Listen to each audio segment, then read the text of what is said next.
Halo teman-teman semua, kemarin hampir semua umat Tionghoa merayakan Sembahyang Bacang. Sembahyang Bacang dirayakan setiap tanggal 5 bulan 5 penanggalan Imlek atau lunar. Upacara Sembahyang Bacang merupakan tradisi turun-temurun etnis Tionghoa penganut Konghucu. Di Nusantara sendiri dirayakan sejak zaman Belanda sampai sekarang. Inti upacara ini adalah menyajikan bacang di meja altar untuk leluhur, bukan untuk dewa yang bersemayam di rumah yang bersangkutan. Sembahyang Bacang sendiri sering disebut dengan Pehcun atau Pekcun. Hari peringatan ini merupakan momen penting yang dinanti-nantikan masyarakat Tionghoa termasuk Indonesia. Nah, untuk kali ini saya akan mengajak teman-teman untuk mengetahui sejarah dari Hari Bacang dan bagaimana asal-usulnya. Bacang sendiri adalah merupakan makanan yang terbuat dari ketan berisi daging cincang. Untuk saat ini, bacang juga diisi oleh berbagai macam bahan makanan lainnya seperti jamur dan kuding telur asin. Bacang disajikan dengan cara dibungkus daun bambu khusus berbentuk prisma segi empat.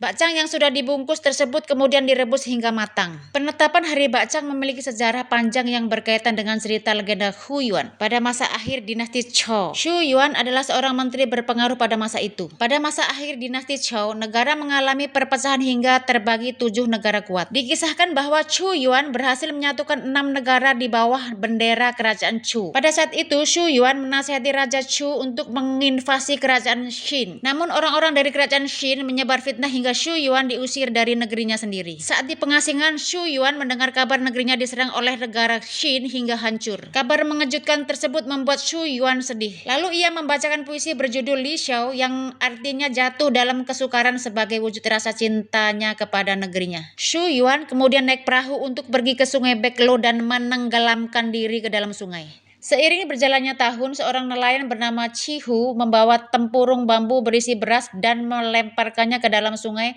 sebagai bentuk penghormatan terhadap Hu Yuan. Peristiwa tersebut kemudian menjadi awal mula lahirnya Hari Bacang. Bacang tidak hanya sekedar kue beras ketan namun memiliki makna filosofis yang mendalam di baliknya. Masyarakat Tionghoa meyakini bacang mengandung arti dan harapan baik yang disimbolkan dari 4 sudut bacang. Sudut pertama Chishu yang memiliki makna berpuas diri dengan yang dimiliki sehingga tidak boleh bersikap serakah. Sudut kedua Ganyen mempunyai arti bersyukur dengan berkah yang didapat dan tidak boleh merasa iri. Sudut ketiga Sanxia bermakna pengertian untuk menilai seseorang dari sisi baik. Sudut keempat Paurong yang artinya merangkul melalui cinta dan kasih kepada sesama. Demikianlah sedikit ulasan apa itu Hari Bacang dan sejarah atau asal-usulnya.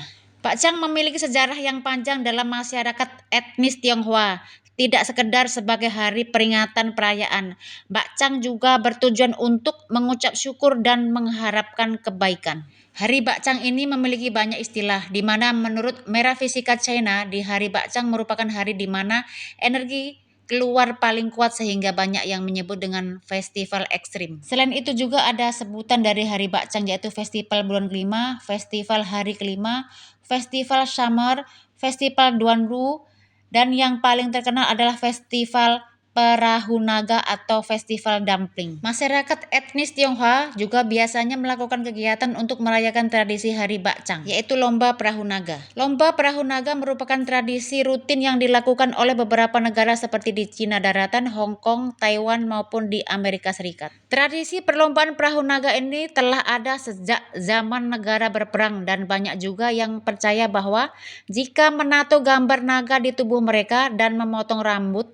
niscaya akan mendapat perlindungan dari naga ketika hari kelima bulan kelima kalender lunar atau China. Tradisi Hari Bacang atau Pehcun biasanya jatuh pada musim panas, di mana adanya kepercayaan bahwa bulan penuh rawan penyakit.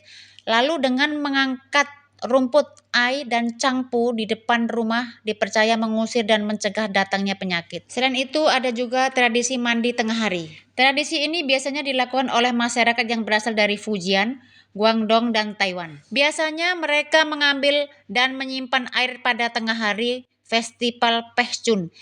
Dipercaya air yang digunakan dapat menyembuhkan penyakit bila dimasak, diminum, atau dipakai mandi. Itulah sedikit asal-usul atau kisah, sejarah, dan tradisi Hari Bacang. Dan sebenarnya masih banyak tradisi dan kegiatan unik lainnya pada Hari Bacang di berbagai negara atau daerah.